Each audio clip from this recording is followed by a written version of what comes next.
Alright, so good evening again. So tuloy natin yung tutorial. Nasa almost last part na tayo ng tutorial ngayon. Okay, so yung kagaya ng sinabi ko nung last tutorial na pangako ko na sa pinakadulo ng tutorial, i-upload ko tong buong file na to sa aking GitHub. Then, ilalagay ko na lang sa description ng huling video tutorial to sa series ng procedural PHP basic code with login. Okay, so ngayon gumana na yung ating Ajax. Lahat ng Ajax gumagana. Doon naman tayo sa delete query ngayon. Okay. So, meron tayong btn delete dito. Kailangan natin yan. Una, kailangan natin syempre sa ating controller folder.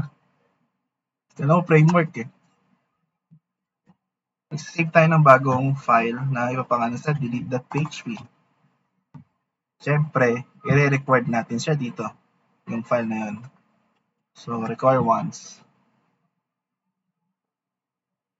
Okay, tapos controller. Ayan. So, meron tayong so dito sa delete.php natin, syempre, PHP yan, kailangan natin ng PHP tags. If iset ulit, post ang gamit natin. So, pangalan niya ay yung mag-trigger ng button dun sa delete ay btn delete. Ayan.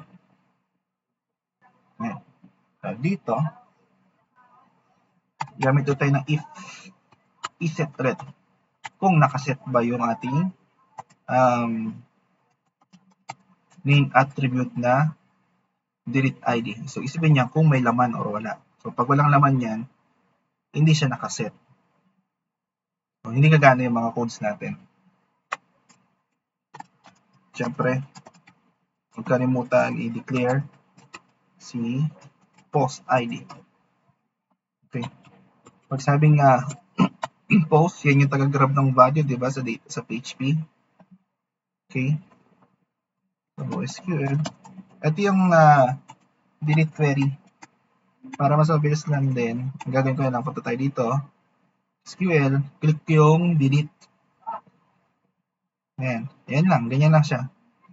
Tapos, paste na lang natin siya dun sa ating, oops, nawala yung aking sidebar. Ayan. Ay, hindi pala ito yun. Close ko to. Ito pala. Ayan. So, where ID is equals to blank. Kasi, ipiprepare ulit natin siya. Nagtagan ko na yung backfix. So, prepare natin yung statement.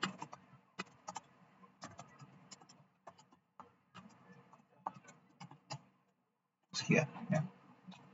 And syempre, hindi pwedeng kung may prepared, merong bind parameters.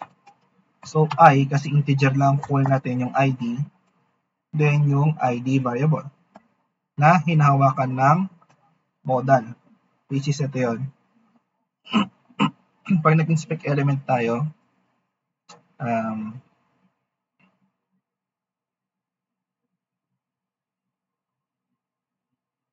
pala,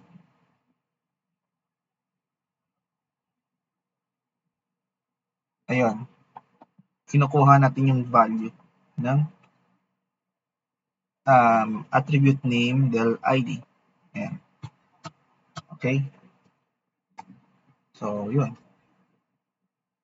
So, after nyan, magkikreate tayo ng variable para sa, kahit anong pangalan yung variable nyo. Parang HTML, statement, execute. Ayan. So, dito magkikreate tayo ng if statement. If daw, si variable rs ay tama, true. Ayan.